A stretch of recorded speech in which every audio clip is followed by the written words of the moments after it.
of our delightful topic of death and rebirth. So, hopes that when she came in that she was really not having any success with believing that she was going to die. Ever. Exactly. So how are the others doing with working with this? There's no fear. Well, that's delightful. Never had fear. I'm concerned how it's going to be when the time comes, because I'm going to be in pain. Yeah, I think a lot of people have that fear. And I think in a lot of ways that is our fear. Is that process. And so that's one of the things we can work on, is not just our fear of not existing, which according to Buddhism isn't possible. We don't have to even concern ourselves with that. So we have to let go of this self, this story that we think exists, which doesn't exist at all. But our consciousness will just go to the next adventure. So, but we can also work on that aspect, but we can work on, what is it that we're afraid of as far as the process of dying, So, it's not that it doesn't make sense to be afraid of pain, or disability, but it's helpful to still look at it, because if these things happen, of course, you're not going to have it's not like, oh, well, let's change this. Excuse me, I want a different death. That's not possible. So we might as well kind of prepare ourselves for that possibility. That doesn't mean wishing, it's not like carrying the umbrella and thinking it's not going to rain now. It's really just trying to prepare the mind for whatever happens. And the more that we can do that, the less likely it will be as traumatic as you imagine. It just, will be less that way. So I used to be afraid of oblivion until I realized that was not very good. Right. And that's why some people, Robert Thurman really thinks that that's why people like the idea of nothing. They're not afraid of that. There's no fear of that because you won't experience it. So, but all of our strategies often, we don't genuinely prepare our minds, as opposed to have some nice little theory about what happens. When the moment comes, when we actually are facing our death, those little thoughts, random thoughts we have throughout, don't really help. We really need to come up with a way to face the fears that we have about it and overcome them. So let's say motivation. So we're doing this kind of practice, not to, to develop despair, or to somehow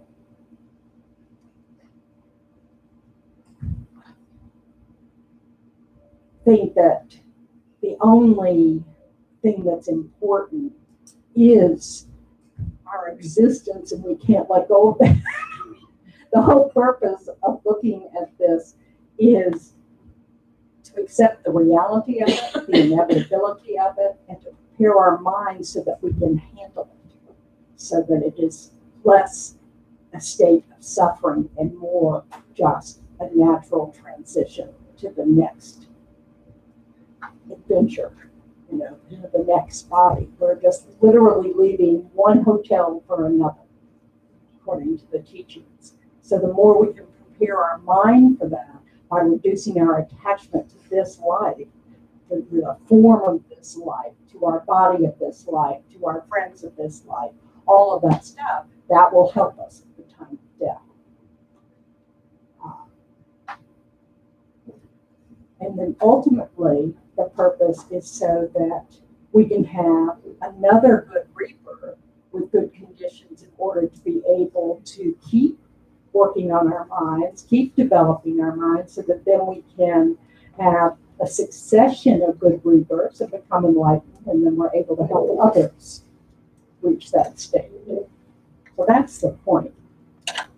So we really want, so whenever we're trying to address this topic and try to really internalize the reality of it, to remind ourselves it's because we want the kind of mind that is positive and at ease as much of the time as possible, so that when we do experience death, our mind is positive and at ease. And that's a good condition for a positive seed to ripen.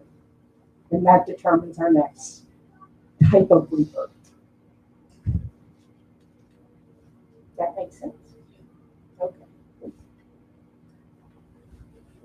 So it's really helpful for you to set a motivation in your own words. So just take a minute to do that. And then set a positive intention, to use this time well.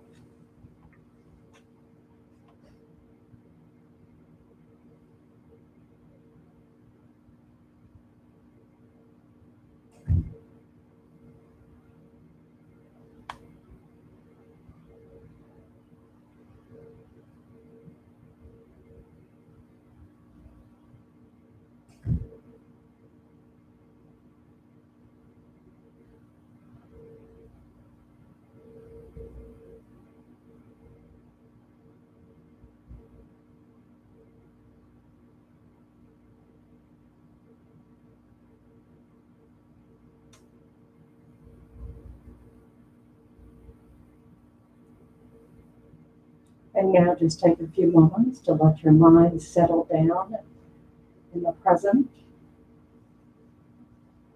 Scan your body just to check in. Breathing into any points of tension.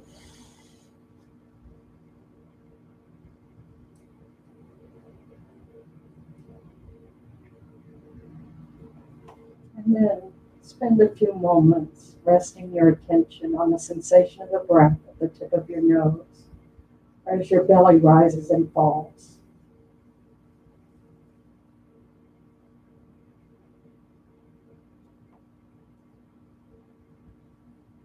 And every time you realize you're distracted, just firmly but gently bring your mind back to that sensation of the breath.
just let all sounds fall to the background.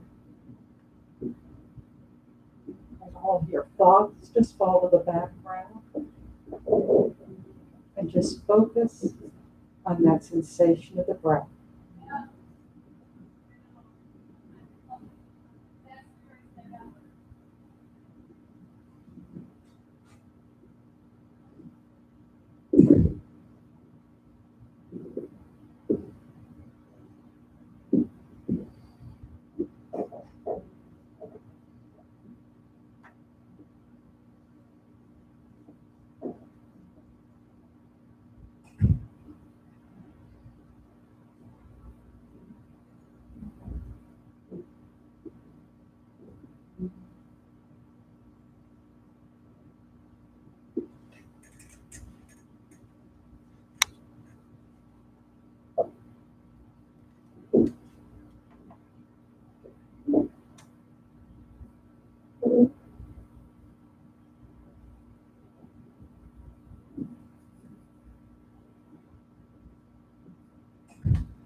So now relax your attention on your breath.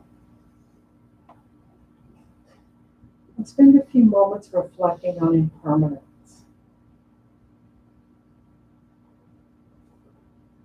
Reflecting on the knowledge that the person who came in this room is not the person who's sitting here now.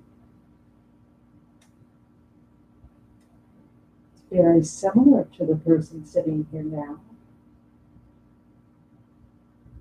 The cause of the person sitting here is the previous moment of the person sitting here and the previous moment before that.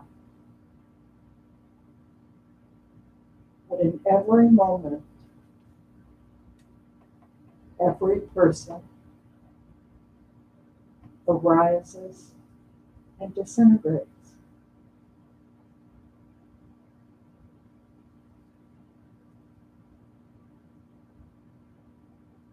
Every moment of the chair, the cushion you're sitting on is a new moment of the cushion.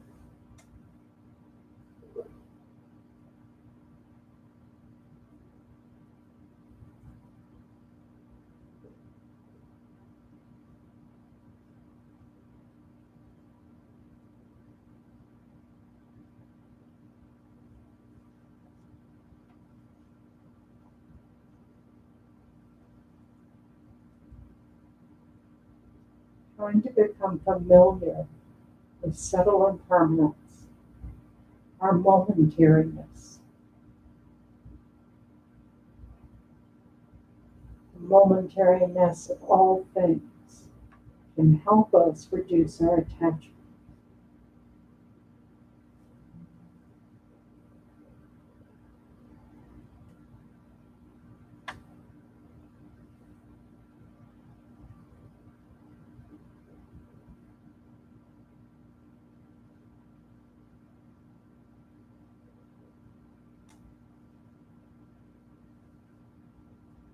Try to reason out why that might be so.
in particular, we're very attached to the body of this life.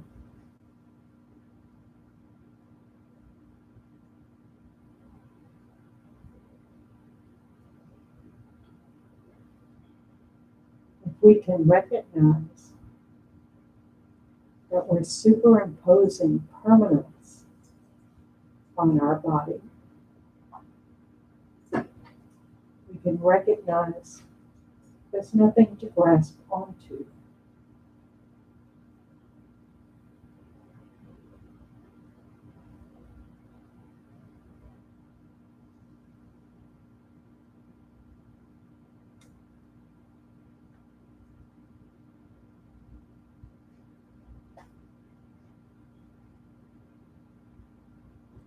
And our existence is not dependent upon a permanent body.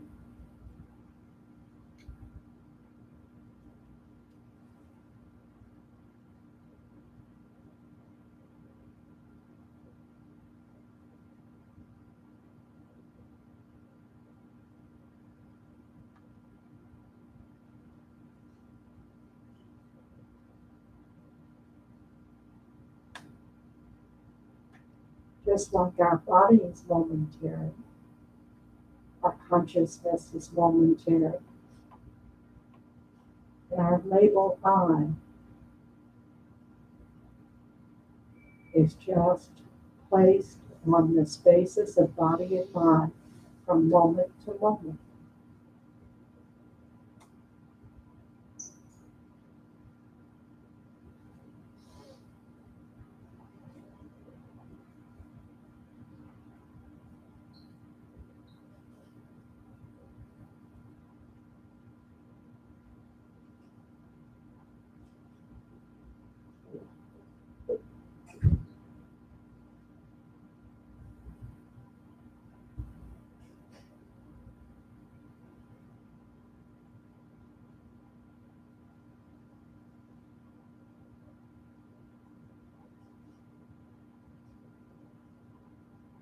Our continuum of body and mind does not cease with the cessation of this particular body.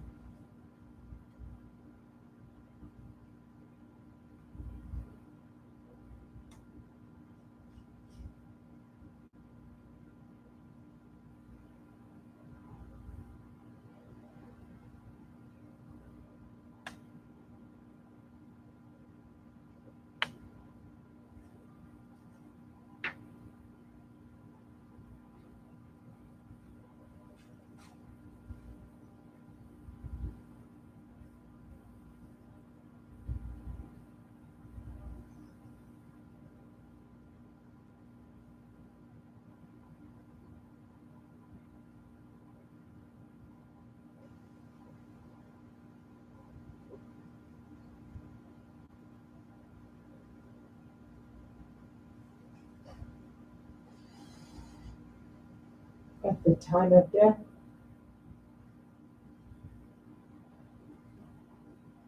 all that is changing is the body, physical support for our consciousness.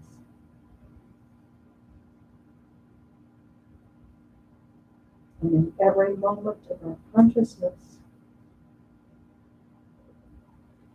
is supported by a body. At the moment of death of this body, the consciousness enters a new body. There's no gap.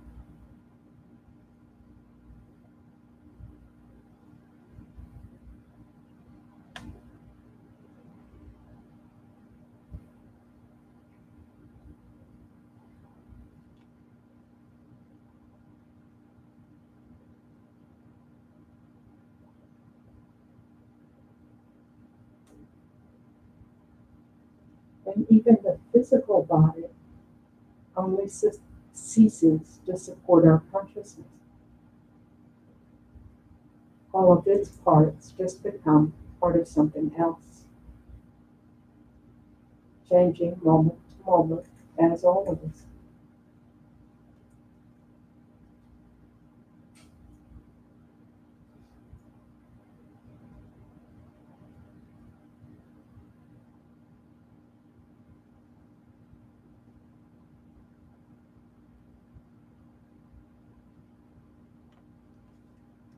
We might even want to explore why we call it my body. At what point did it become your body? At one point, it was part of your mother and part of your father. At what point did it become yours?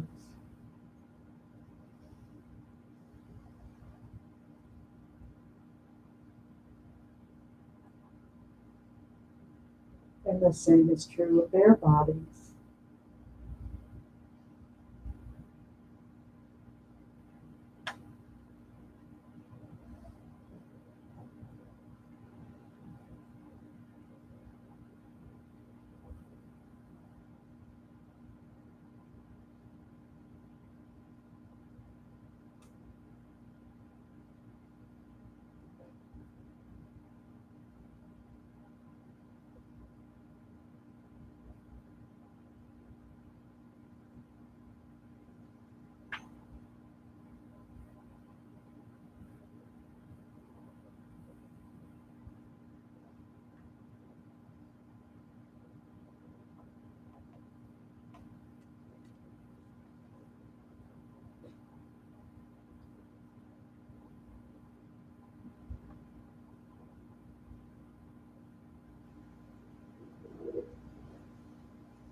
So just remember that we're meditating on impermanence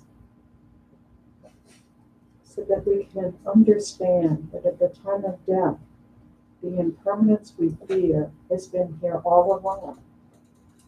It's no different at the moment of death.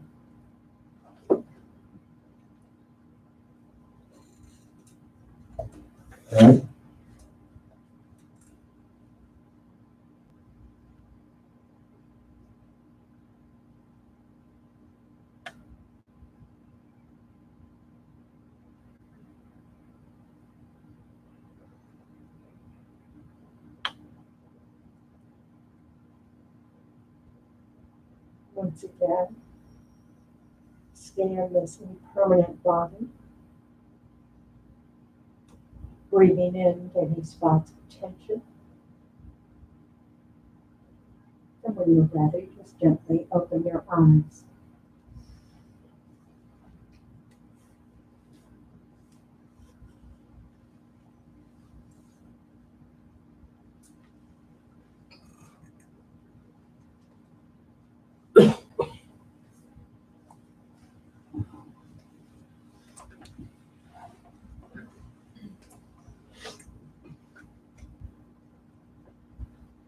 It's really funny to think about it, isn't it?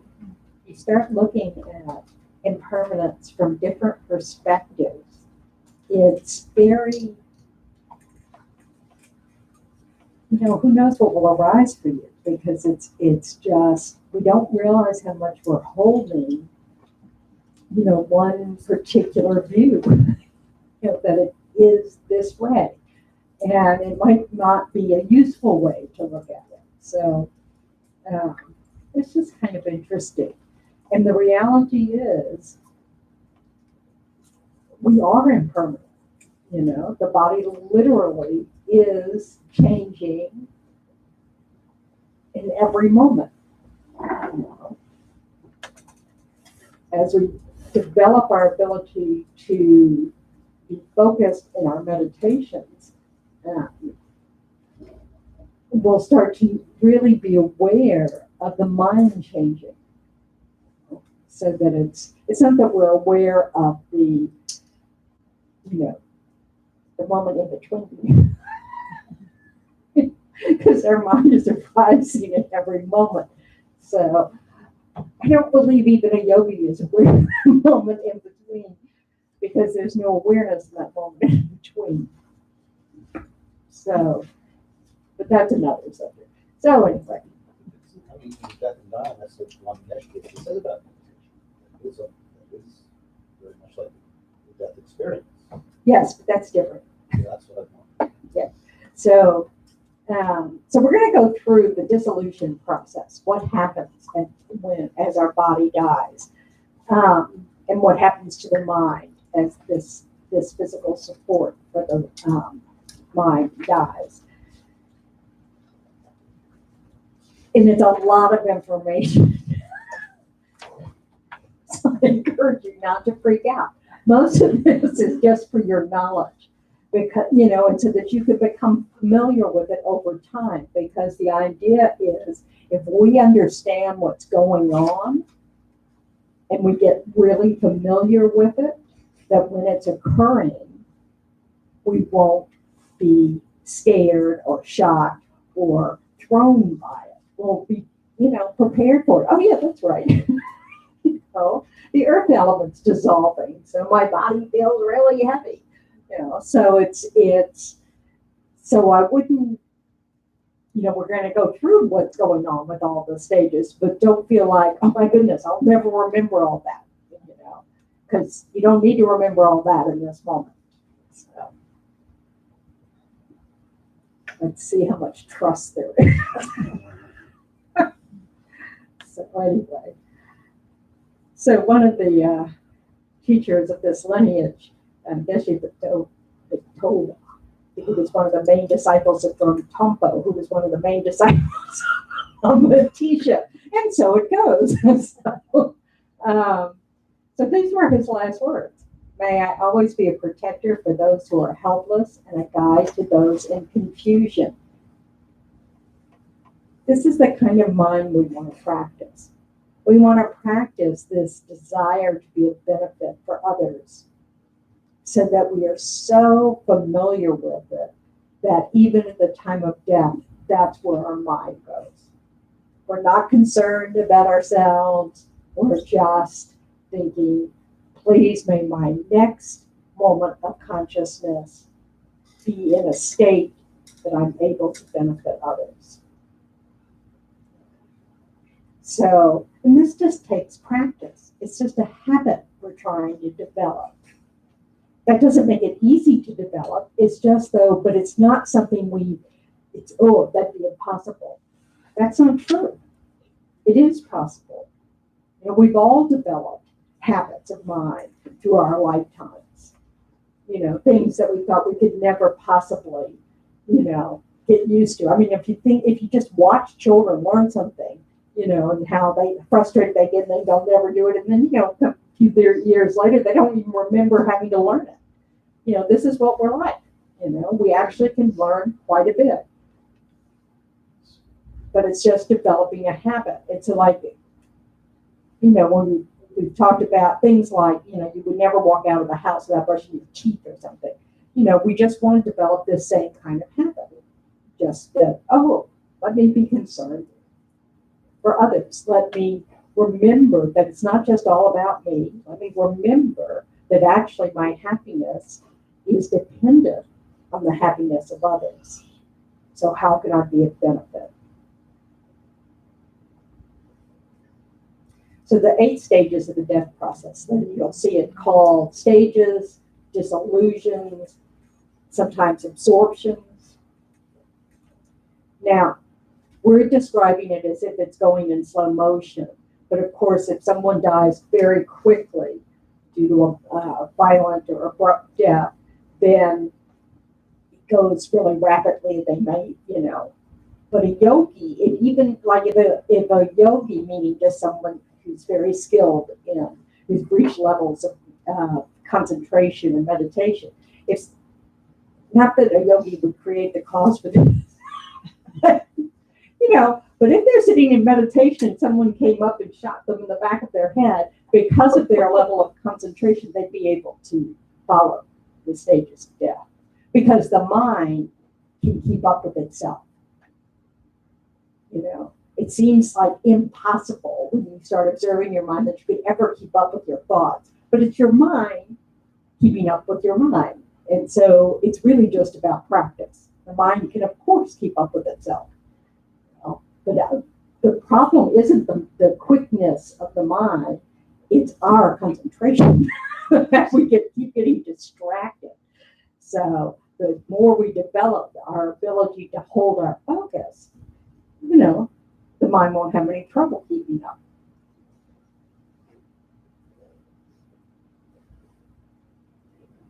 And one of the advanced practices is for people to develop their familiarity with the stages of death so that they can, what do you call it, create that in life and use the experience of the most subtle level of consciousness arising to be able to realize emptiness and become enlightened, to get out of this mess altogether. Not that they would just leave, they'd come back for us. But, you know. So we might not be able to do it in one life, this life, the first life we meet these teachings, but if we keep having, you know, good rebirths and keep working on our concentration, etc., you know, eventually it'll be us that can do this. So those yogis they're talking about will be us. We'll be the yogi who doesn't need to sit here and listen to these teachings anymore. So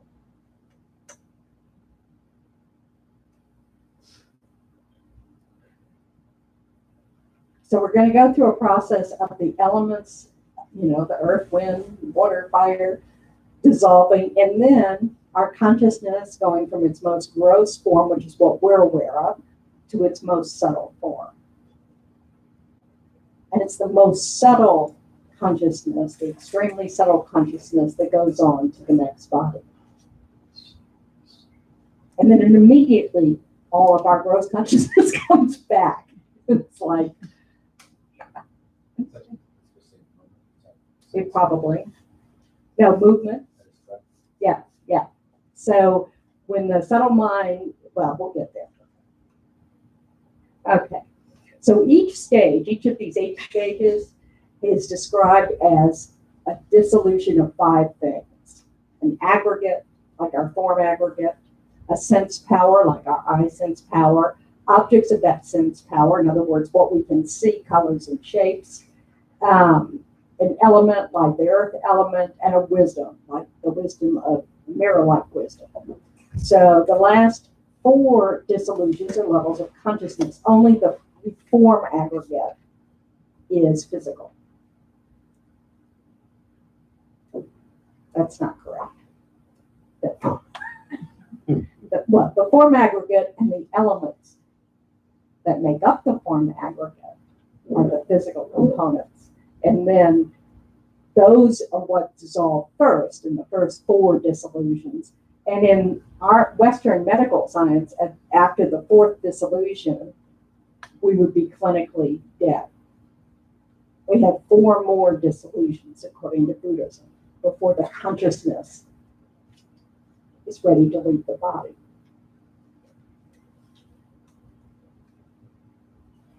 Okay, well, if this is all in one of the teachings as well. This is sort of a short form of it, and I just put it so that after you see all these other slides of the details of each stage, you can go back and just look at this, because the main things we want to practice with when we're meditating on the dissolutions are these elements, and then what vision arises as the elements cease to support consciousness. And so that, so this is something we can practice as we fall asleep, because according to the teachings, this process happens when we fall asleep.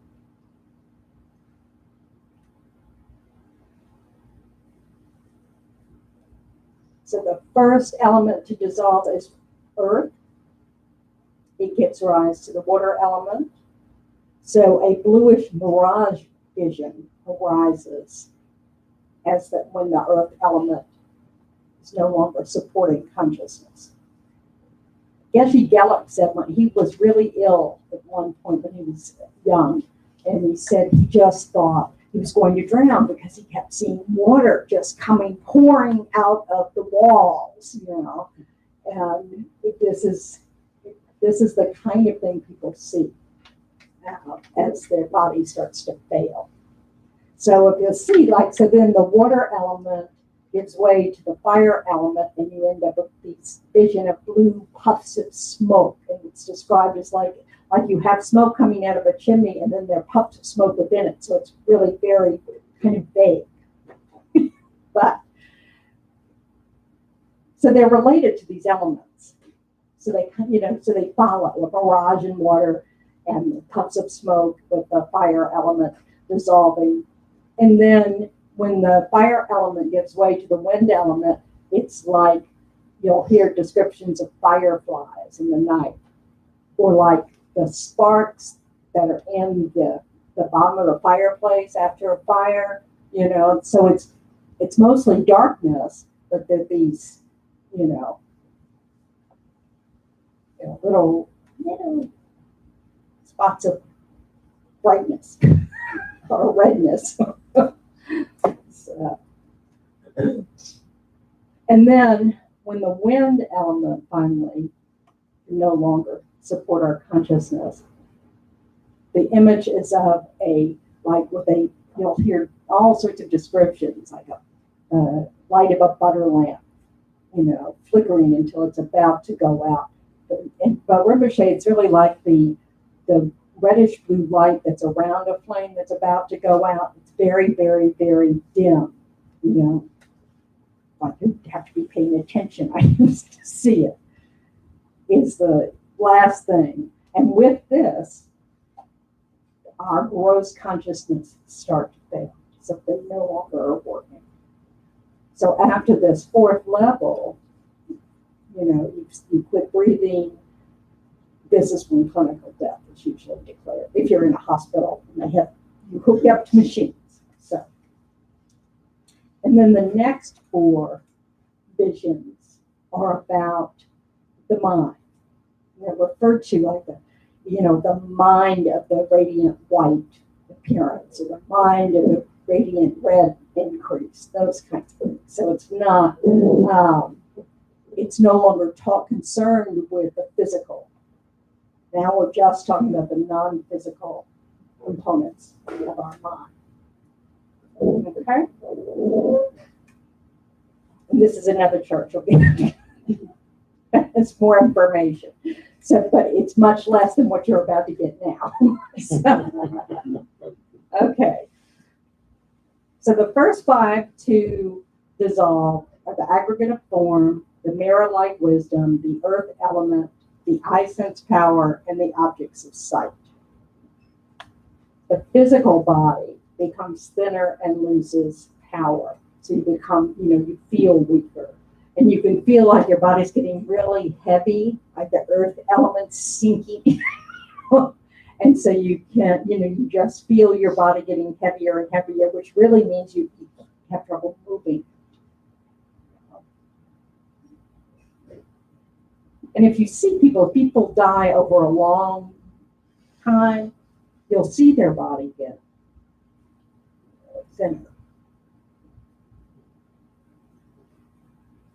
The great mirror-like wisdom, our ability to see many objects at the same time, just like a mirror reflects, that also dissolves. This idea of dissolving this is a fault of language, because it's not like dissolving into anything. It's just that it's no longer able to function. It's not. It's as our physical body fails, the mind is not as well supported. So its abilities are not able to function. The mind is not being damaged at all. It's that its physical support is failing. The external signs, the signs that we can see, are things like the body becoming very thin, the limbs get loose, and the person experiencing it has a sense of the body sinking under the earth. And one might actually say that. You might hear someone say, I'm sinking, like, pull me up, So the luster of the body diminishes and strength is consumed. When I was a nurse's aide, I saw a woman, get, what do you call it? When they bring the machine in and they start your heart again. Okay. So, Paddles. yeah, they'll get, is there a word for that? It's restarting the heart. I don't know. But anyway, so, I saw her body as while it wasn't working, and this luster thing, there's no question that this happens. And it's really interesting. It's like it just does not look alive. It's very strange. And of course, they're not dead yet. I mean, according to Buddhism, the consciousness hasn't left yet. So, but it's interesting to see.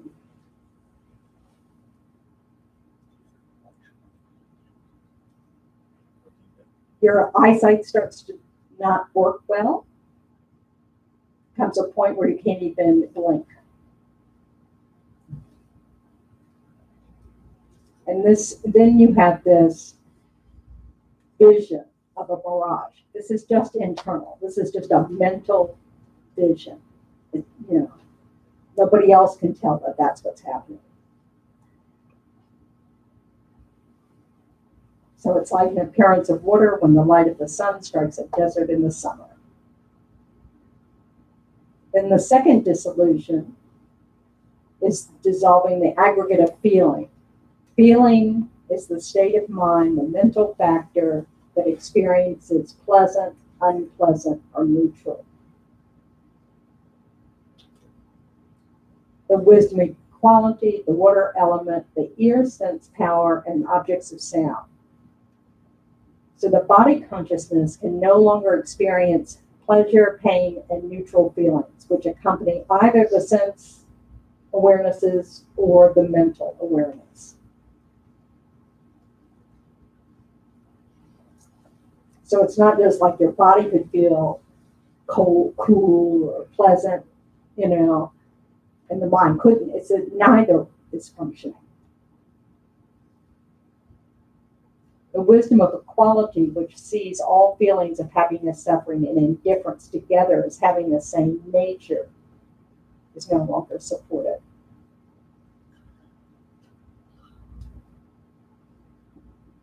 Oh, it's green. That's different. And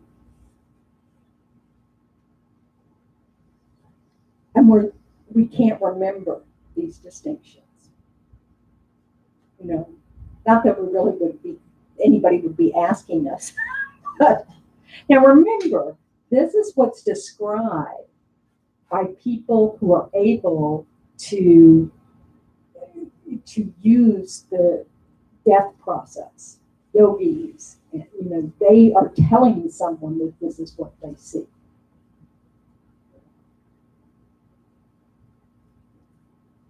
And then, of course, people who remember past lives can remember this as well. What about people with near-death experiences? They may have parts of it. Yeah. So I was reading something today that's saying, nobody seems to ever bring up oblivion. That doesn't seem to be verified by people's near-death experiences. The water element is ceasing to be. So all the liquids start to dry up at the body. People's lips start, are super chapped. The ear sense power and the objects of sound. So you no longer can hear. And you don't even hear this, they call the sound, but like the ocean, this the internal sound that we have when we, so that sound ceases as well. Or where our awareness of it ceases. Now the sign that arises, this internal vision, is like smoke, blue puffs of smoke.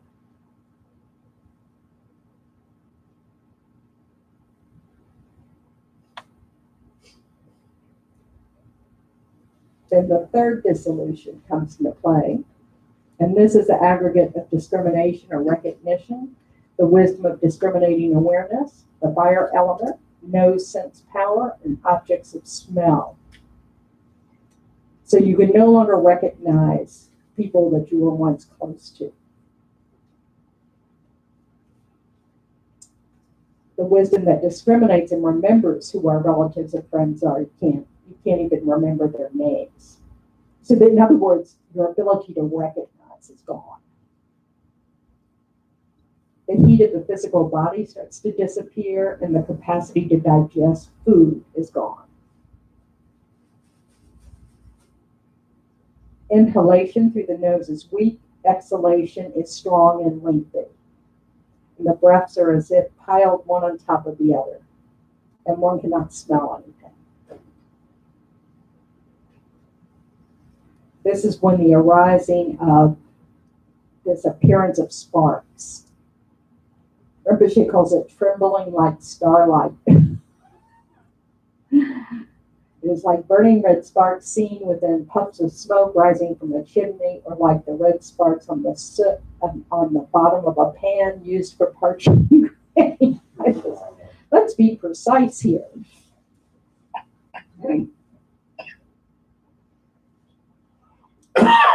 Then the final physical element dissolves. The aggregate of mental formation, all the other mental factors besides feeling and discrimination. The all-accomplishing wisdom, the air element, the tongue and body sense powers, and the objects of taste and touch. Is this when the internal dialogue starts? Yeah. I think, because gross consciousness, at the end of this dissolution, gross consciousnesses are dissolved, the 80 gross consciousness. Those, I call them superstitions, sometimes that's Lama Yeshe and almost a Rinpoche's word, are conceptions. We can't perform any physical actions. The all-accomplishing wisdom is the wisdom of attainment. So remembering our outer work and accomplishment is not, and the necessity for work, all of that is gone. Losing the idea of the necessity and the purpose of outer work is an external sign. The breath ceases to move in and out. This is the wind element dissolving. The tongue contracts and thickens. Its root turns blue, and the tongue is no longer able to detect any taste. The internal sign is the arising of a dim reddish blue light, like the last flickering of a candle. It is like the sputtering point of a butter lamp's flame when it's about to go out.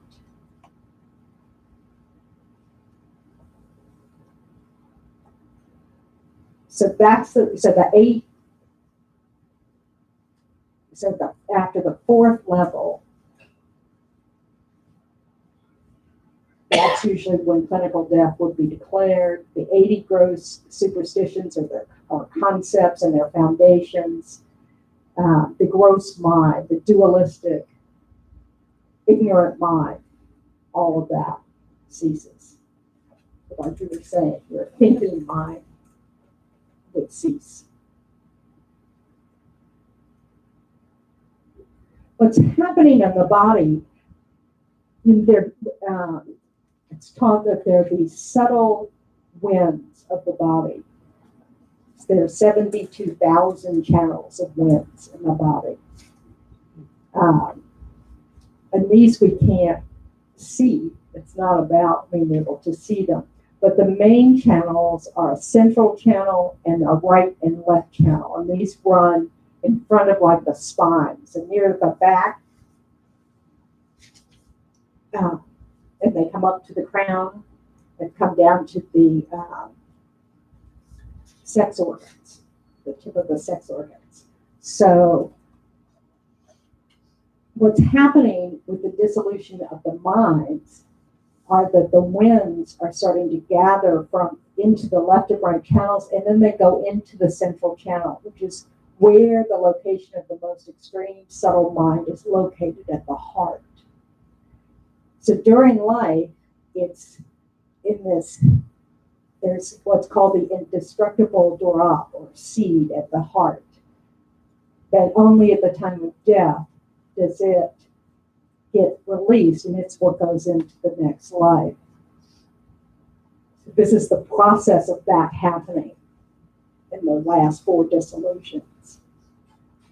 Because in life, those channels are blocked with the chakras, with the knots, the channels, the channel knots, I think they call it in English, at the heart and at the throat and at the at the crown, at the navel, and at the sex organs. So all of these, in order for the winds to be able to move from the channels into the central channel, all those knots have to be loosened. This naturally occurs as the body fails. So, yeah. Is the process any different for someone who may be on life support that's now removed from it, or someone who may be heavily sedated from drugs from hospice or something? I don't think it changes the process. What it changes is your ability to be aware of the process. Like especially medications can make it so you cannot be aware of what's going on. I don't think it matters. I mean, basically, until the life support's removed, this doesn't happen. Right. You might have some of the things like the body drying up, if the body's failing because the life support's not really sufficient. But like you keep the, if you're an organ donor and they have to keep the body going so that the organs don't deteriorate, it delays this process. What about like somebody that's like somebody like with brain death in a vegetative state? Okay. It's still happening. But it's like, Even though but the consciousness has not left the body. So just because science can't measure any brain activity, because the brain is not the mind. The brain is the physical support for the mind. We're very dependent on it, our consciousness, but it isn't the mind. And so even though that brain is no longer functioning, the consciousness is still there until it finally releases this subtle drop at the heart and can go to the next body. This is why we talk about things like touching people on the crown of their head if you know that they're about to be moved, because the movement of the subtle wind, that directs the consciousness out. So, and apparently it's, if you've read any of the teachings, any of the readings for this module, you'll see all of the terrible things that are supposed to happen if your consciousness leaves from the lower orifices instead of the crown. Don't get all caught up. Wouldn't worry too much about it. But it is recommended that if in our society, you can't leave a body without touching it for 3 days or something. It's just not done because you can't even do it in your home. Funeral homes have rules that they have to pick up the body within 24 hours after death. I mean, all of this has to do with sanitation, and avoidance of disease, et cetera, et cetera. So, that's going to happen. So there are things you can do to help encourage the consciousness to go ahead and leave the body and leave it in a good way. So, okay. So they talk about the white drop obtained from the Father has the nature of water and it flows downward. It's at the crown. And the red drop from the Mother is at the navel. And so this process is bringing these two together at the heart. This is distinguished from the white seed. The white seed, the white seed is merit. This is the indestructible seed or drop at the heart. So it's different than the white seed. The white seed is not a seed, it's merit. Jargon is such a trip. So when they're talking about white seed, they're talking about karmic seeds, positive, virtuous, positive actions. You place the imprints on your mind stream. That's different from this. Okay. All right. So when this starts to happen, when the white drop starts to flow down, then you see what's called the white radiant appearance, or the dawning of a very clear sky, like that in autumn, because apparently in autumn the sky has less particulate matter. This may not be true today, but it's clearer. So you have to, and with the full brightness of the moon. So it's a very white, bright appearance. So although the 80 conceptions have dissolved, the mind of appearance is still conceptual, but it's a more subtle mind. And it's still dualistic. This is called vision and emptiness. Not going to be able to explain that really to you. So, but these 80 conceptions that, would start dissolving at the end of the fourth, or dissolve at the end of the fourth dissolution, are, kind of goes in stages. So it's a process. Okay, so,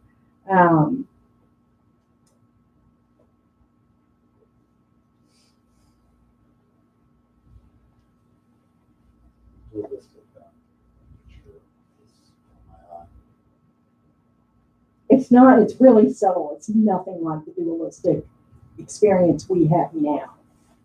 But I think it's still this conceptual mind that is aware of subject and object.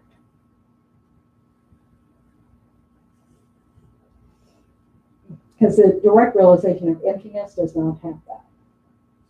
So it's not, so it still has that differentiation between the mind as subject and the object.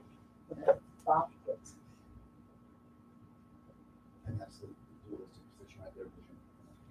That's what, I'm sorry? And that's the dualistic position. Vision. I guess it's the vision and emptiness must be the where the dualist appearance is.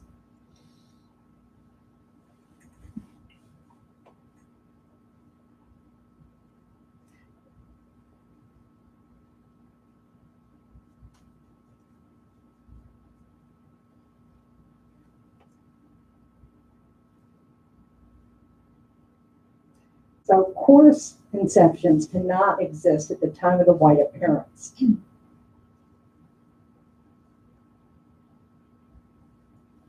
It's the dawning of extreme clarity and vacuity, as well as of light with the white aspect like a night sky pervaded by moonlight.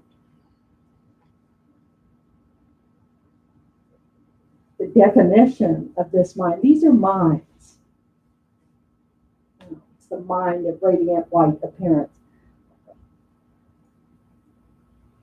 It is a mental consciousness which occurs upon the dissolution of the conceptions and until their movement, to which an appearance of radiant white vacuity dawns, which is, so like this experience, to which no other coarse dualistic appearance appears.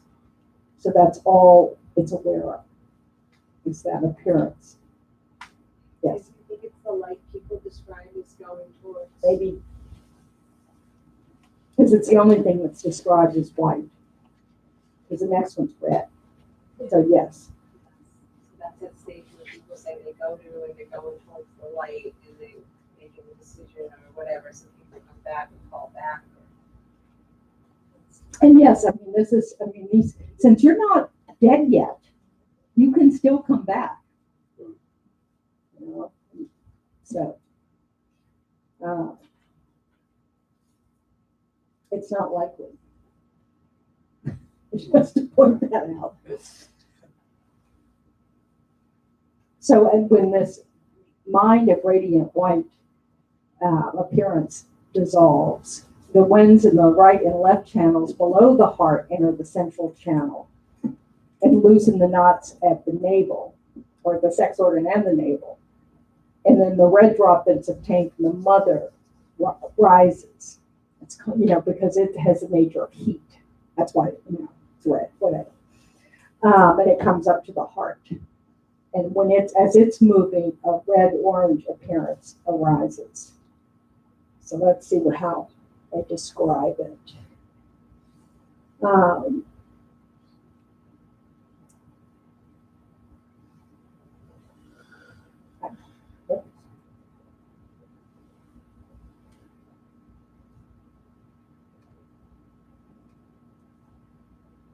my buttons, my arrow buttons don't work right.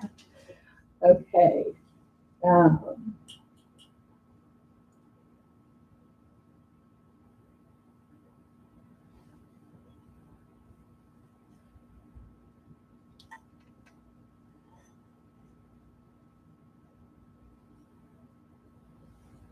Okay, can't figure out how to make this work, so that's all right.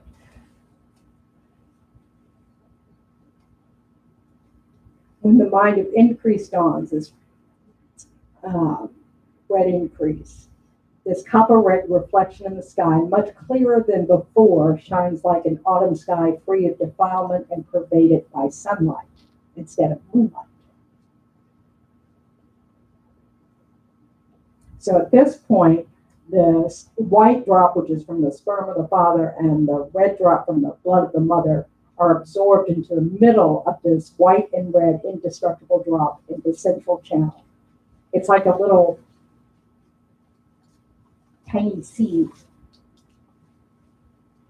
like in the moon box, right on the bottom plate of it. Upon meeting this, the black neartainment arises. And that's a vision of empty darkness dawns, like a dark and empty space pervaded by thick darkness at the beginning of the night, into which no other coarse dualistic appearance appears. So the beginning of this disillusion, there is this sense of an object, but at the end it's like you fall unconscious and there's no you don't have any mindfulness of anything.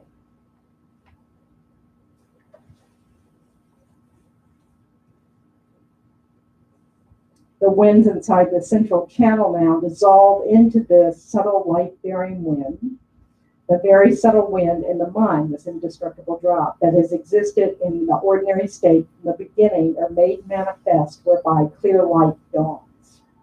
The mind of clear light is a vision of complete emptiness, very clear, like the sky of an autumn dawn. This is the clear light, the vision of the final death. It is like the dawn sky in autumn, free of moonlight, sunlight, and darkness. It is light, but is not that of a consciousness and meditative equipoise directly realizing emptiness. Because if it was this, we'd all have realized emptiness the first time we died. It's not that.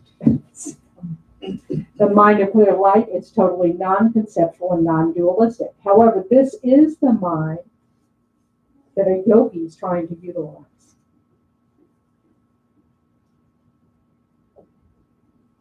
In the meditation from Rinpoche on the disillusions, he says, okay, so now the mirage, appears. Don't forget, notice when the clear light is there.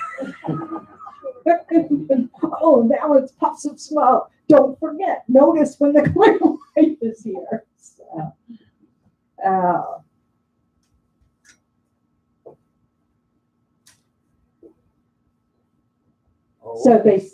All these things happening at the same time? No, it's a process. Over minutes, over days? Depends on the death. If you're getting shot by a gun, it might not be very slow. Okay. So for some people, there's signs when the consciousness leaves the body. You'll either see a drop of blood at the nose, perhaps you'll see a release of semen at the sex organ, and that shows that the consciousness has left the body. But if you've had a long death of an illness, those are not likely to occur. And also, if you've had if it's been a harsh death, a long, drawn-out death, your consciousness will probably leave the body quickly. And one of the signs of that is that the body starts to decompose. Even if ordinary beings, remain, the consciousness remains in the body for a while, because we don't have the skills to use the clear light at the time of death, we won't use it. Just, we'll miss it, basically. Highly realized yogis can stay in the stage meditating in the clear light for months. and are able to recognize all the visions of the death process. And their bodies will not decay because their consciousness has not left the body. So they're not dead. Western science would say they're dead, but not Buddhism. This is why some people would really prefer to die in a cave, so nobody messes with them. One of the nuns died at Shayman, which is a retreat area in California that has, it's far off the beaten path. The roads wash out for many parts of the year, so no one can go in and out, and it's a place for long meditation. And she died while she was there, and they found her in meditative posture. So they had no idea when she died. So at the time of the actual death, the gross mind ceases, but only momentarily. In other words, that mind stops. The subtle mind, having this vision, is enclosed within the seed formed by the united white and red hemispheres. Like a little emoji. Then it opens, and the subtle mind goes out, leaving the body to enter the intermediate form. If there's going to be an intermediate state. If you're going to be born, I think, in the form and formless realms, you just go straight there. There's no intermediate state. But so this is a moment. This is just a moment of mind. Because every moment of mind produces the next moment of mind. So the moment of mind that is arising in your next body is just one moment away from that last moment of mind in the old body. So, but that's what's happening, is the very, very subtle mind that's been in this indestructible drop is now unlocked and free to go to the next life, next body. And then immediately, the visions happen in reverse, because you go from, the mind of clear light to so the first moment in the next body is the black entertainment, and then you go to the red increase, the white, because all your rose consciousnesses are coming back into play, because now you have a body supporting. In the intermediate state, we'll talk about that next week, but At what point the suffering was in? I'm not sure. I think probably, as soon as you get back to gross consciousness. So whether that's all happens in, whatever moment that is, I don't think this process is as slow as it leaving the body, but I don't know that. So ignore that statement. That was a guess. So we'll look it up. Try to find that out. So basically, Lama Yeshe's nice, kind advice is basically, when your concentration is good, place your mind on wisdom, trying to understand reality as it is. And when you're feeling distracted, try to have a loving, kind mind. So it's sort of like, when you're distracted, at least be thinking something positive. And when you're not distracted, work on understanding how things exist. At that moment when the mind leaves the body, does total amnesia happen? It's actually before that. I think it's at the when all the gross conceptions have dissolved. Okay. So When you forget who people are, Yeah. their faces, and when the gross consciousness is all our concepts and all that are dissolving. It's not actually that they're not there, because when you when you develop Kamabani, when you're able to hold your mind on its object for as long as you want without any problem, you have mental and physical pliancy, you can start to remember your past lives. So it's not like it's not there, the memories. It's just that you don't have access to your imagination. Yeah. So it's so that's why it's really important to keep in mind the body, the physical support for the mind is what's failing here. It's not that, and that's when you're an ordinary being, your physical sport's incredibly important, you know? So you need this complex physical system, which is why a mosquito doesn't stand a chance of becoming enlightened in the life of a mosquito, because the support for the mind is useless. You know, the human mind, the brain is very sophisticated and allows us to do quite a bit of investigation and thinking and reflection and developing wisdom and transforming our minds. So it's a good condition. Buddha mind rides upon, it's a subtle wind. It's no longer anything that remotely resembles what we're experiencing.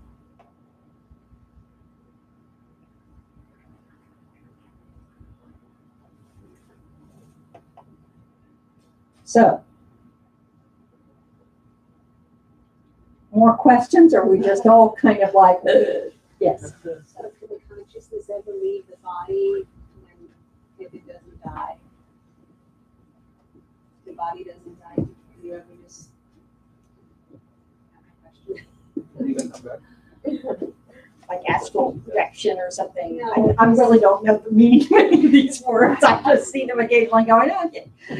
So, when you develop pliancy, well, when you develop kamabhati, which is this mind of unfailing concentration, you develop some what they call siddhis, or accomplishments. And it includes like divine eye, divine ear, and a bunch of others. 3 more. So, which means you can hear things very far away, see things very far away, all this kind of stuff. So your mind is no longer, kind of trapped in this small physical space, because you've got some pliancy. So the more developed your concentration is, the greater these abilities are. They say that when you enter the bodhisattva bhumis, the grounds of bodhisattvas, which happens from the moment that you realize emptiness directly, if you've got the mind of bodhicitta. So if you're on the Mahayana path of seeing, you can emanate bodies. It's like first it's 100, then it's 1,000, then it's, Buddhists can emanate anything they want, and infinite numbers, So there's just no, because they're completely free of the limitations of samsara.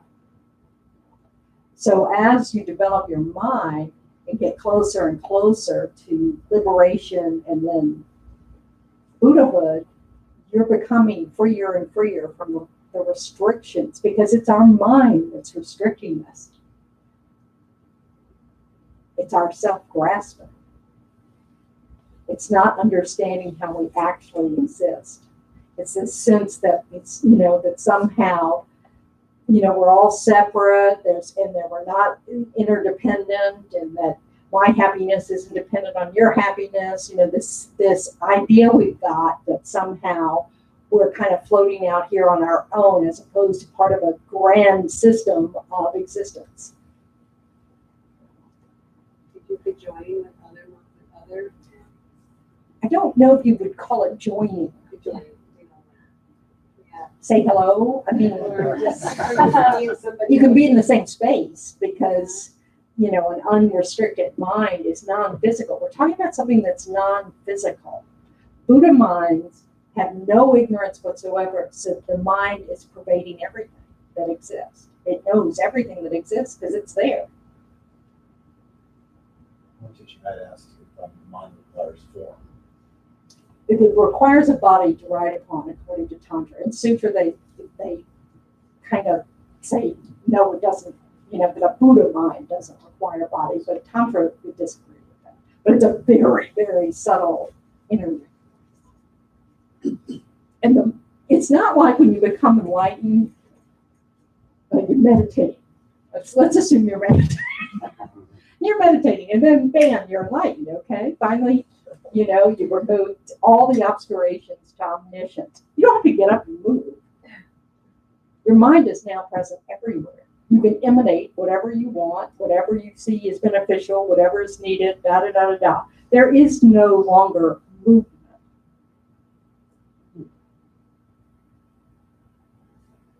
All the emanations that are already out there, because you were just about yourself for just a moment ago, those emanations are also fully enlightened in that moment. This is because we're really talking about an awakened mind. That's what a Buddha is.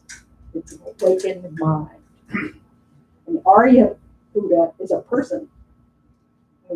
Shakyamuni Buddha, for example. But a Buddha mind is a non-physical knowing. One of the things I liked reading about was how one of the emanations they may choose to do is that of an ordinary person. Well, they have to, because Shakyamuni Buddha was a monk. You Otherwise, can't be a monk unless you're a human being. otherwise we wouldn't see And we couldn't see them. as ordinary people ourselves. So the language is the person seems to be ordinary, or the guru seems They're taking the aspect. They're taking the aspect of an ordinary being. They have to wear glasses. They have diabetes. They have, this is the, and that's just because we couldn't see them any other way, because our view is not pure. This is a mind. Everything's about the mind. Everything that we see is a manifestation of our habits of mind. So just like if you're in a really grumpy mood and you walk into a room full of people, that grumpy mood affects how you see all those people.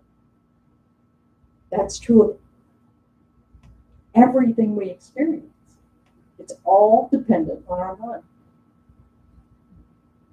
So Buddha mind no longer has the junk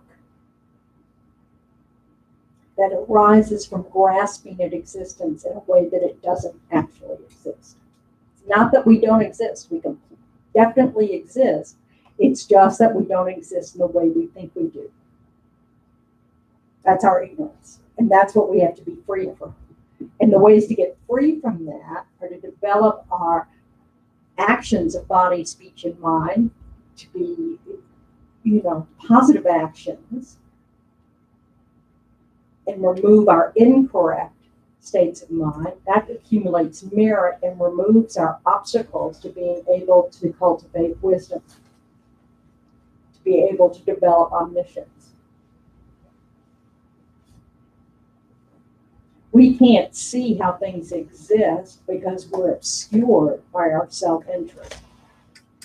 We think that we grasp at a self thinking, hey, I'm separate here, and y'all are all out there. I need to take care of this self, instead of understanding that that's not how we exist.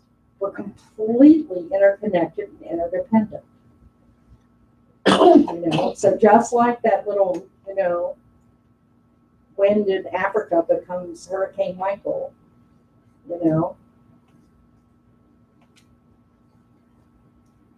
this, our heart, everything that happens is a result of our past actions. And so if this is happening to you and me and everybody else in the room, if we're now chilly because the air conditioning's too cold or whatever, this is a manifestation of our karma. Our karma. And if you're not cold, you have a different karma. Hence, I have a fan.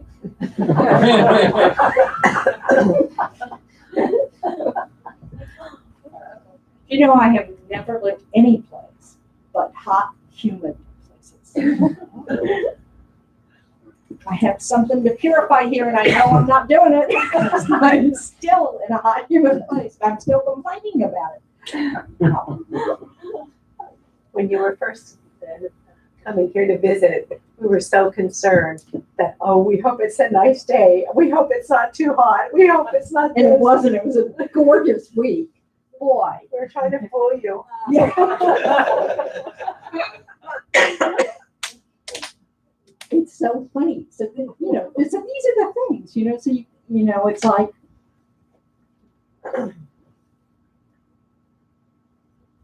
so whose merit is that? The good week of weather. You know, it's just, Collective. yeah, it's collective. Because this is the best job in the world. And, you know, it's, you know, so, you know, let's try to ignore the weather. Okay. So the main thing here in this topic of death and rebirth is, you know, this understanding that the time of this really good rebirth with good conditions, with the ability to study the teachings, will come to an end. And we want to create the causes to have another one like it, so that we have more time to work on our mind, blah, blah, blah, reduce our suffering, increase our wisdom, until we actually can become liberated and enlightened. Why? To help all beings get to that same state. So, because it's not just for ourselves, but the truth of the matter is, you know, our happiness is dependent on everybody else. So, you know, it all is part of the same deal.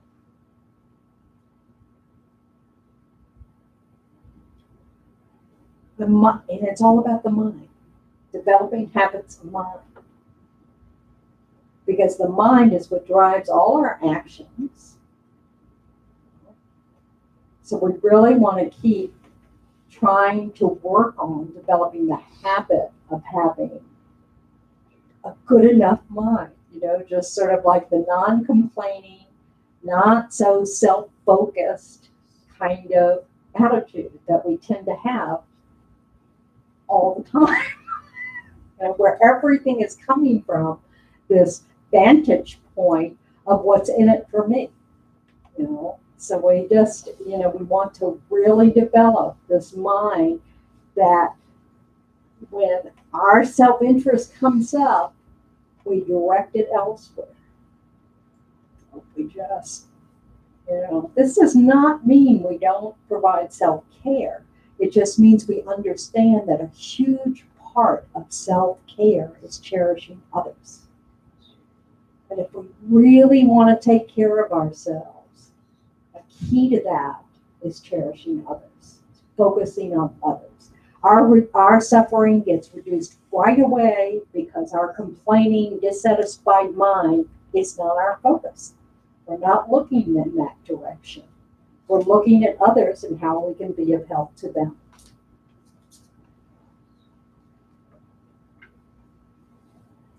It's definitely a practice. Okay.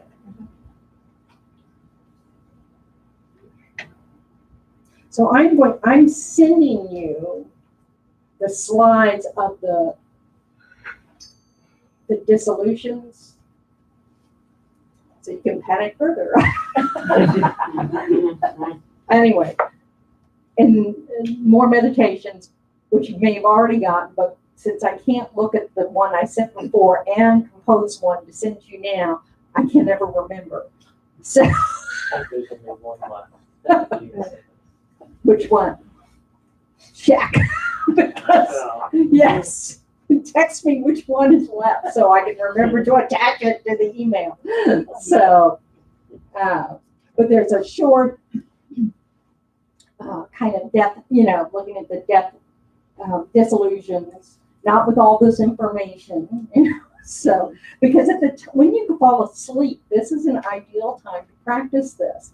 You know, it's just as you fall asleep, think about, oh, my body's getting heavier, you know, and then, you know, you just kind of work through it. Because apparently that's sort of what's happening, because the state of the consciousness at the time of sleep is not these gross consciousnesses that happen while we're awake, even though it looks like it.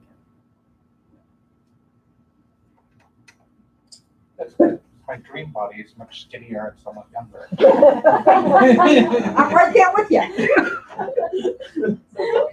Not to worry, this is, That's the really. let's grasp after that you. There's a, yes. So, in a book we read by Lama Yeshe, he talks about the transfer of consciousness. Right, that will be next week, yes. Oh. Yeah. Next week's the last one. So, we'll be doing that. Not so much, I mean,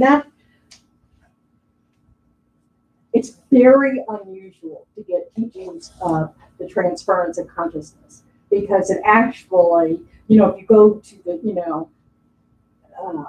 traditional teachings, you have to have an initiation to do it, and it's very complicated. And so if you ask your average Tibetan Geshe about it, they'll go, no. The Lama Yeshe and Lama Zopa Rinpoche really come from a different view, and so it's, and I think a lot of it has, like I know, that's a stupid comment. So my guess is, anyway, all that we can do to practice these things so that when we're actually have a mind that's at the proper place to be able to do them, that we're actually, our minds are ready to be able to do such a thing, we will have had a lot of practice. The practice can be part of what removes the obstacles to receiving such an initiation and then actually learning all the details of it and then actually being able to do it. But part of it also is this idea that ordinary beings can be reborn in Amitabha's Pure Land. So that means without any grand realizations, you could be born into a Pure Land. And so that's the idea with this practice. It's learning how to, to become so familiar with that your prayer at the time of death will send you there. And that's a place where everything is conducive to Dharma. Everything is Dharma, so that you can progress really rapidly. So that's the great news about that. So that's why we're doing it. But you'll often see just kind of like, meow. So don't be confused by that. So this is a particular practice that Lama Yeshe and Lama Zopa Rinpoche are exposing us to because of this unique circumstance of Amitabha's Pure Land, of ordinary beings being able to go there.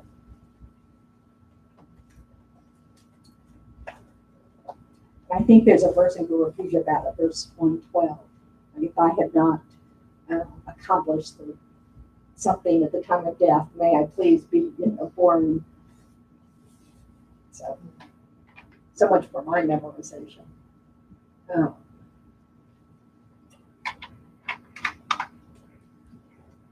Sounds like heaven. Pure Land, Yeah. I think it's better because it's all Dharma. Because they also have heavens in Buddhism, that Tashita heaven and all these kinds of places. All that is referring to as more and more, less garbage, But Pure Lands are Buddha realms. They are places, where Buddhas give teachings to bodhisattvas, because bodhisattvas are able to see them in the Sambhogakaya form. We're able to see a Shakyamuni Buddha form, a super emanation form, when they are here. They're not here at the moment, so we don't get one. But, the beings that had the merit at the time of the Buddha, could actually see the Buddha in Shakyamuni Buddha's time. But bodhisattvas, when they reach a certain level, can see the Sambhogakaya, so they can go to Pure Lands to receive teachings. So, and that's called a Buddha field. So as soon as you become enlightened, you manifest a Buddha field, because bodhisattvas can experience that to learn, to make progress. But everything, apparently, all the sounds are Dharma, everything's the teachings, and you're able to receive them. So, yeah. And enlightenment be attained in the other realms. In which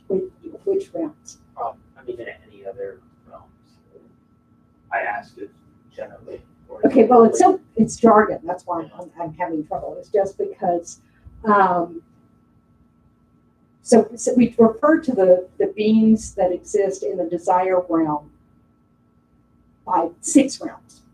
The hell beings, hungry ghosts, animal beings, human beings, asura beings, and asura beings, is that right? Demigods and God. Those are the heaven places. But then there are also the 3 realms, which are the formless realm, form realm, and desire realm.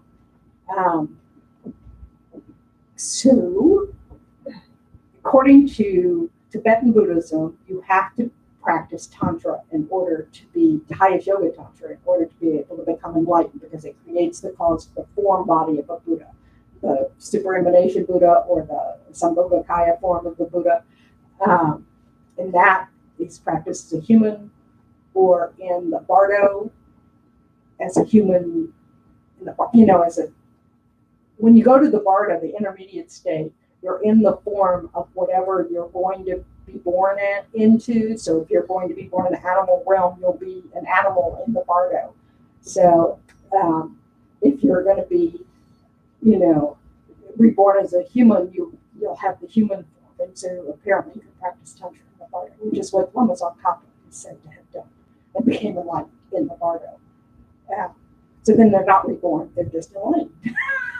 So I don't think you can become enlightened in a pure way. They're not possible. I've never heard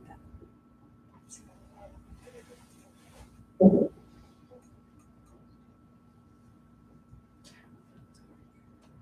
I have too many things open. Okay. So there's an Om Hum purification meditation. Have you done that with Jackie? With Lama Yeshe's Om Hum? Yes, you did. Okay.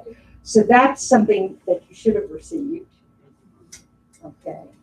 So next module is karma. And it's going to be longer. Like, it won't be completely 2 months because of Thanksgiving and Christmas. But within that module, we'll talk about purification. Because purification is the idea that we can prevent the results from negative past actions from ever ripening as a result, is suffering.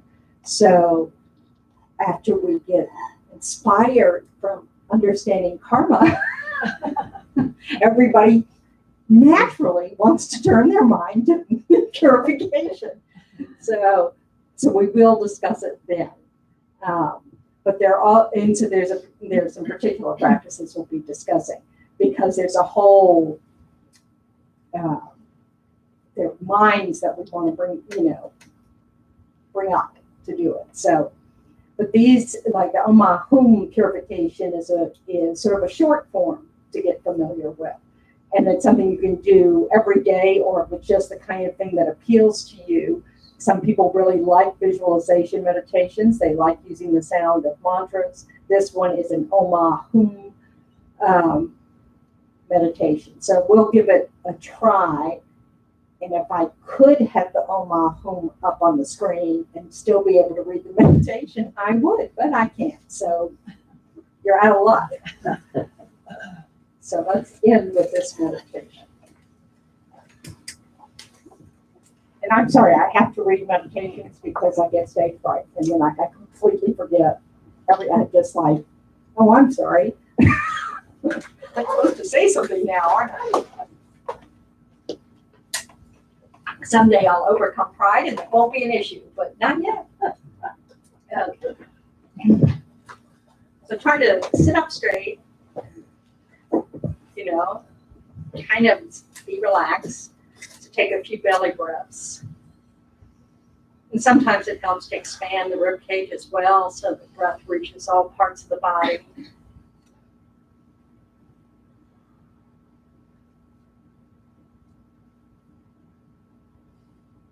And just try to be here in this moment, letting go of the past or the future, or any activities or chores you have coming up next.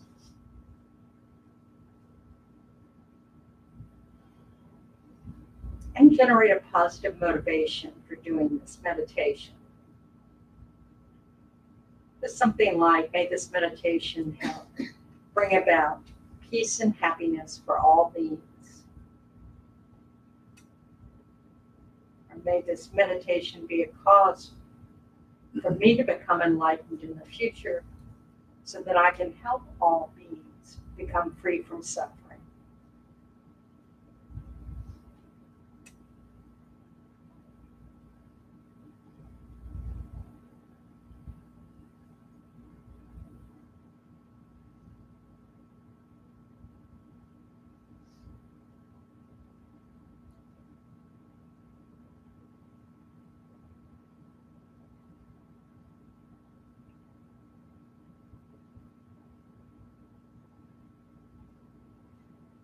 Visualize a white Om, O-M, in the center of your brain.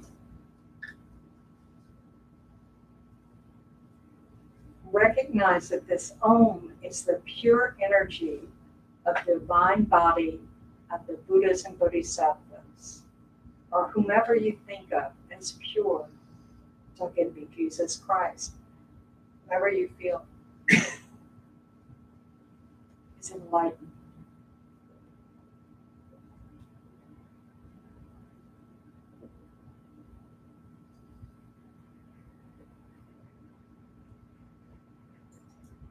Now recite Om.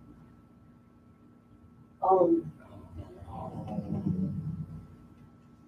And keep reciting it. While you recite, visualize that white light radiates from the Om and fills your entire body. All your conceptions and the impure energy of your body are cleansed and purified.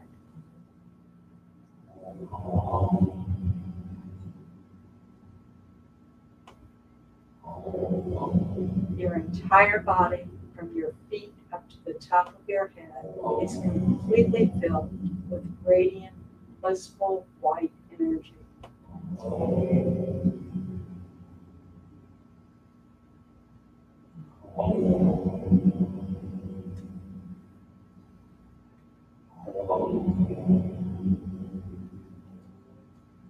Now you can stop chanting Om, but stay for a while in silence and be aware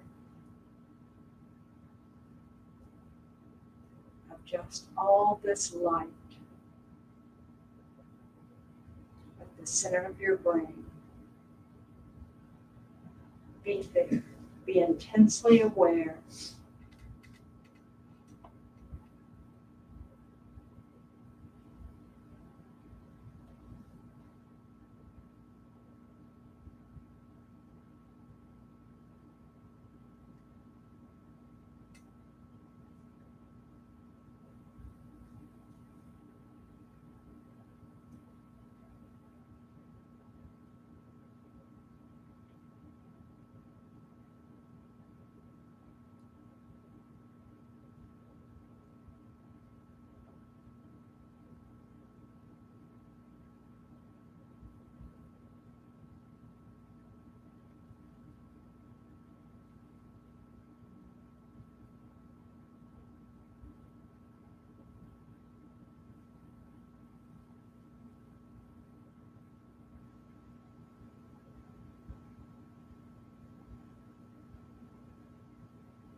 Now visualize a red eye at your throat chakra. It looks similar to the sun when it is setting. Recognize that the Ah is the pure speech energy of the Buddhas and Bodhisattvas. As you recite Ah slowly for several minutes, Visualize that red light radiates from the ah at your throat, and your entire body is embraced by this blissful, radiating light energy. It purifies your speech. Purification means that the uncontrolled mind and speech work interdependently with each other.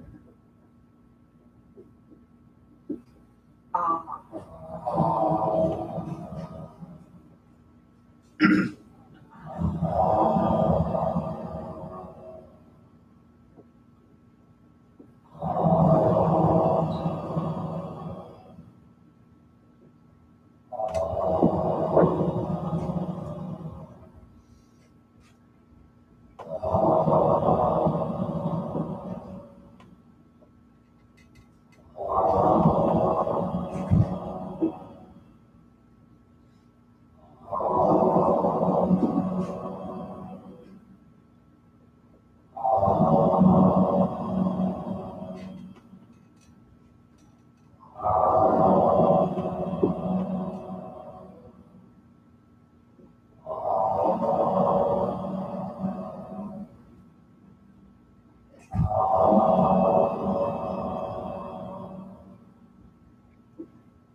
So now just let your mind just be in this state of intense awareness of your own consciousness.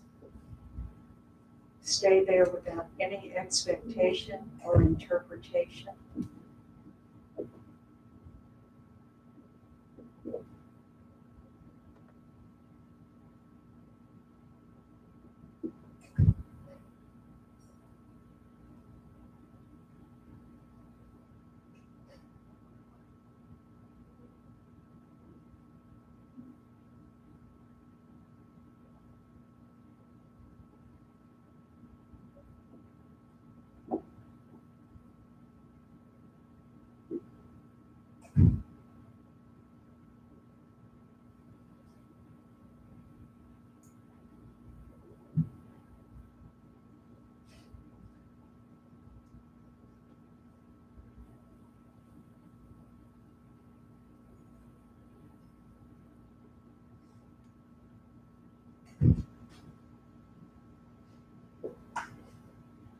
When a distracted thought arises, remember that all sentient beings are in the same situation. So try to cultivate loving kindness to yourself and others.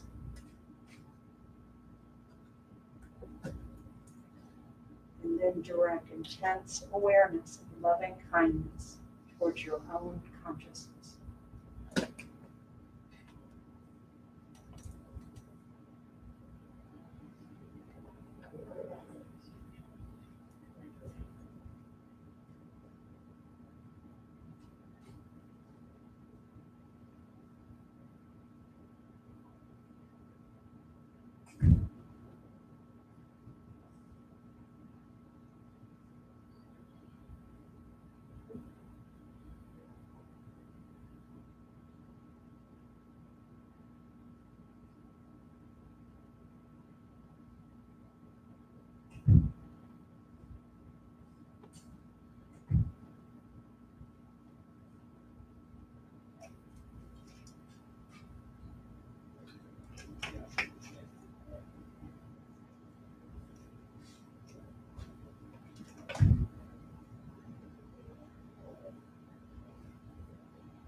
Now visualize your loving kindness energy manifesting at your heart in the aspect of a full moon.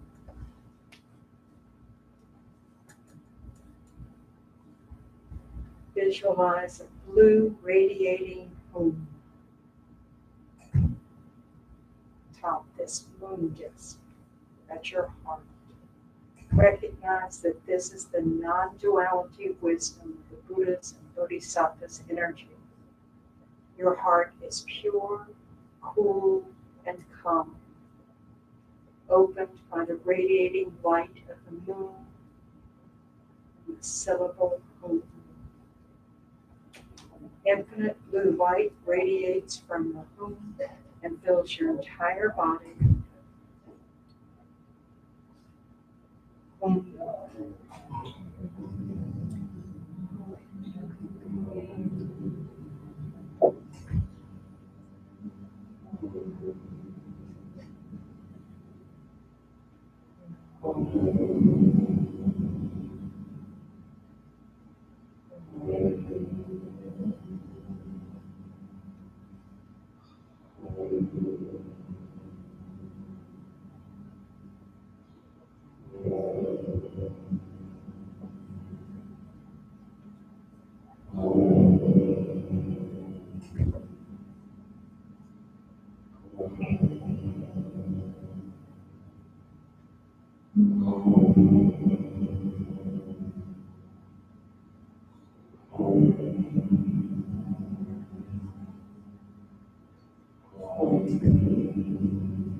Infinite blue light radiates from the moon and fills your entire body. Your entire body feels blissful. All narrow thoughts disappear. All indecisive minds disappear.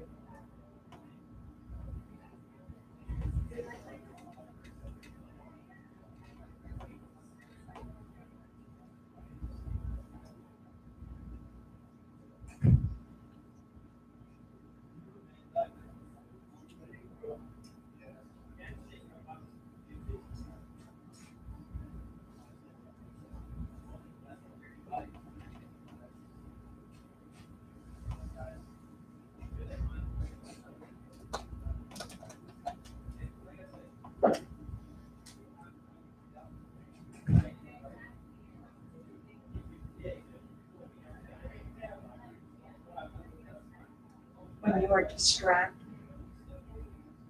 switch to metta, generate compassion and loving kindness, recognizing that all sentient beings have the same suffering that we do, have the same longing for happiness, are under control of ignorance and negative habits of mind.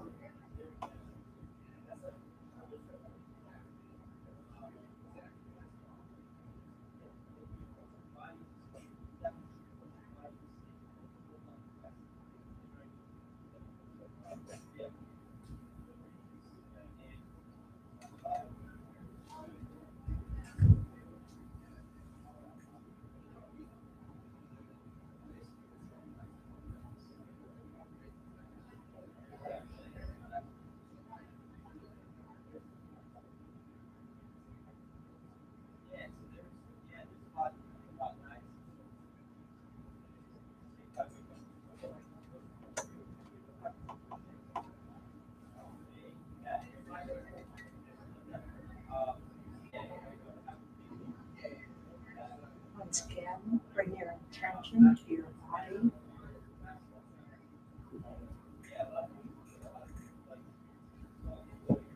Scanning it for any spots of tension or discomfort.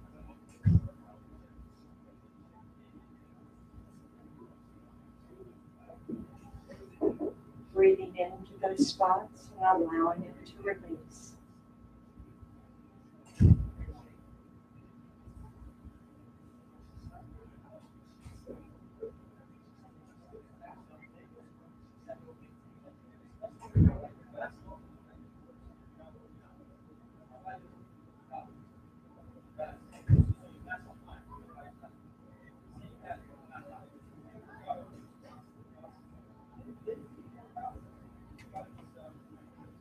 And then gently just open your palms.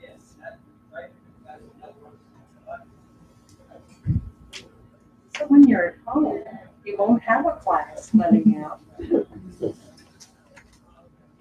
But you'll probably get something else.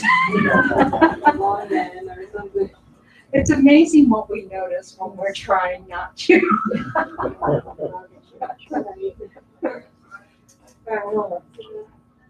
There's a clip in my, I think, air conditioned unit.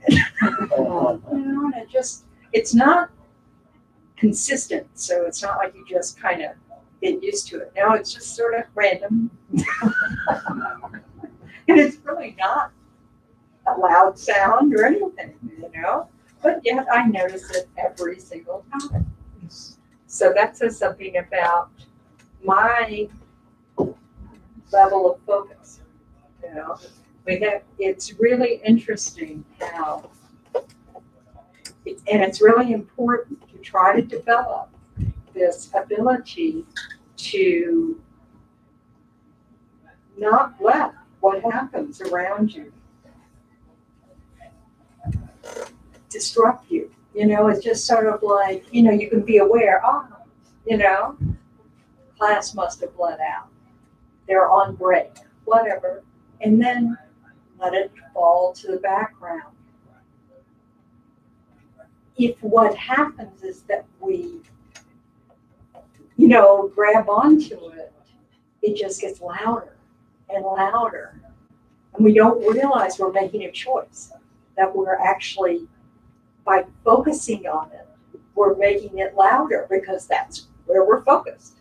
Whereas if we don't focus on it, it can fall into the background. And this is a practice. It's just interesting because it's hard to believe. It's sort of hard to believe. And so we have to remind ourselves of all those times when we didn't hear someone call out for us because we were totally engaged in something else. So we have to understand that it's just that we have to develop that desire to stay focused on whatever we're choosing to be focused on. And part of that is not attaching some sort of judgment to whatever's arising that has distracted you, as if it's their fault, and they shouldn't be doing that. And that I'd be fine if it wasn't for them, because none of that's true. It's just a reminder, I'm not all that focused. And that's okay. I mean, we don't have to feel bad about the fact that we've been distracted. It's just a reminder, more work to do. So, and try to keep bringing our focus back to whatever it is we want to. And this is why Lama Yeshe says, go to method. If you get pulled away from what you're doing, then try to generate compassion for whatever, for the beings, whatever is distracting you. And that way we can use the time well. Because any moment of loving kindness or compassion is time well spent. So it's like a win-win situation instead of a win-lose situation. Or lose-lose situation. So all of that. But anyway, any questions? I'm sending you all this material. But, But you might want to try one of the short meditations. What you have to do is just get familiar with this list of the visions, what elements are dissolving, just so that then when you're falling asleep, you can kind of try to bring them to mind, and it's, if you do this for a period of time, it just becomes habit. That's just what you think of. And it's a really good way to keep your mind from being scattered when you're trying to fall asleep. So, it's kind of interesting. The colors perceived from white, Red and green. similar to the ones that you're referring to in that process. Right. Yep.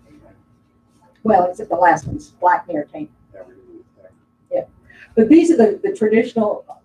The crown is always associated with white light, in the Om, the throat with Ah and red, and the heart with blue and green. So, it's kind of easy to you get used to that being the things. And so then sometimes it's 5 lights, and so then it's yellow and green is added. And these are the flags, the 5 little family, all that stuff. All these, everything is a symbol for something. And I have all those lists whenever you feel interested in perusing. So, did you find the meditation that's missing? And it was meditation on one's own death, but it might be brief meditation on death. Yeah, it will be. It's just, Okay. yes. So then we have- Well, we have 2. So there's one type of meditation on death is this, like, remembering death, and they're thinking about you on your deathbed, and the other is like the dissolutions. So you'll have both, because today's will include the one on the dissolutions. Okay, so get familiar with something. And read something.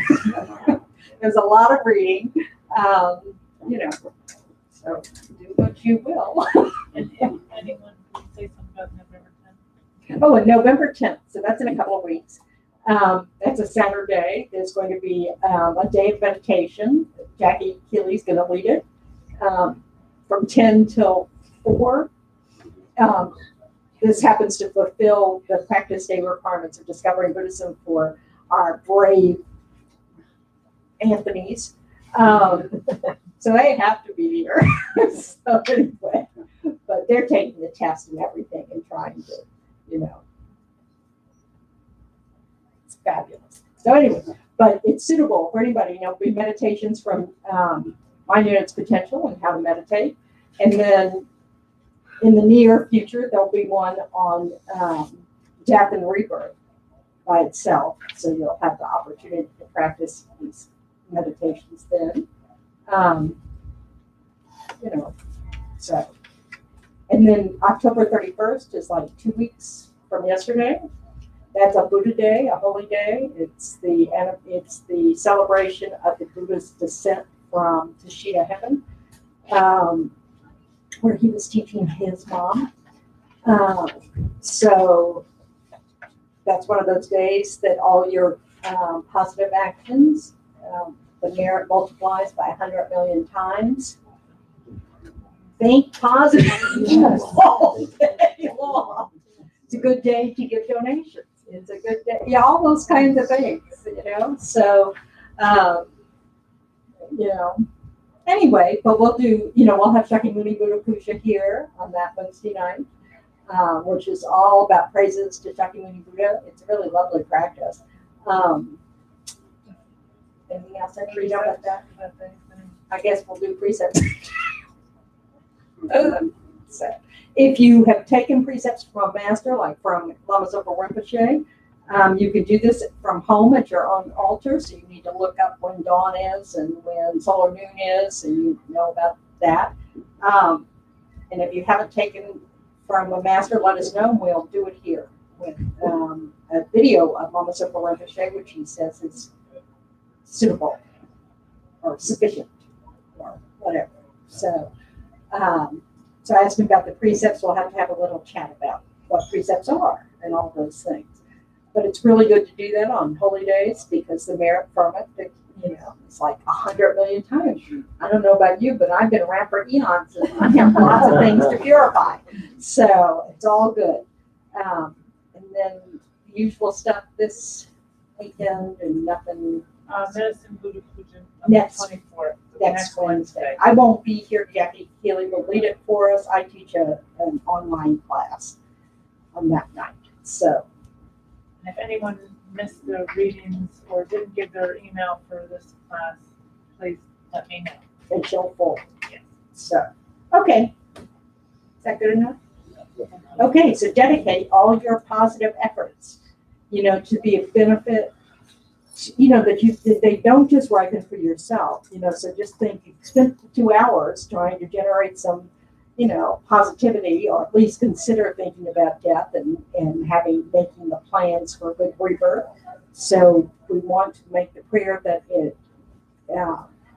that these positive results last until all sentient beings are enlightened and not exhausted before them. So, day team.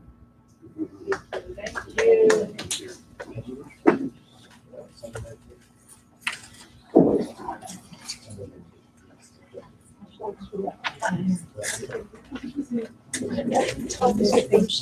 Right.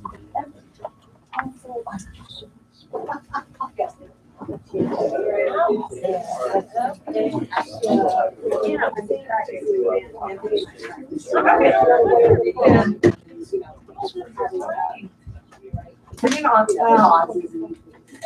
the next. Oh, yeah.